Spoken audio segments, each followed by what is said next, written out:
It's your first time at Dance Vision. Don't think. What is your just instant, like, what was your first impression?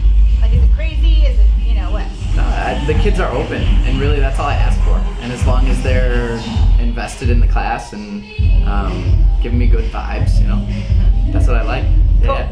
Awesome. Yeah. Tell me what you think that dancers get out of a tap class if they've never tapped before.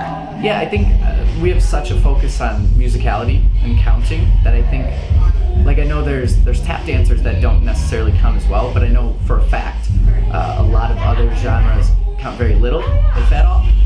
But I think it's something important to know, like, and it's between the beats that we focus on so much to syncopate, that really all other forms of dance do, just we place it specifically.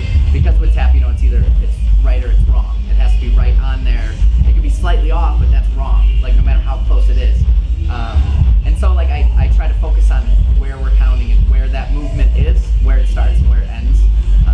I think it's just the specificity of it that can be important to all dancers. You are unique in this faculty group, Yeah. and that you are the only other Midwest person that came in. So if you wouldn't mind, speak just a little bit about the advantages, disadvantages of being a dancer from the Midwest with all these other and trying to do something with it, because there's always this perception that if you want to be a dancer, you had to grow up in New York, LA, whatever. Yeah. So speak about that just a little bit.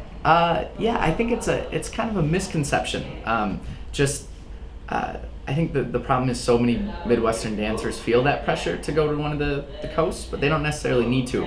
And with staying, because I went to college in Iowa, with staying in Iowa City, I feel like I found a market that was untapped, because there really isn't much tap dancing at all in Iowa. Actually, a famous dancer, Diane Walker, if you know her. I was at Jacob's Pillow a couple weeks ago, and she made a comment right when she knows me fairly well, but I think she forgot that I was teaching in Iowa, and she made a comment about the combo that she taught us being something to put in our pocket to teach at some point, and she had made reference to Iowa, and she was like, say you're ever in a dance studio in Iowa or something, they can't do anything, it'd be perfect to pull this out of your pocket. As soon as she said it, a lot of people in the class kind of looked at me, and I was like, it's okay.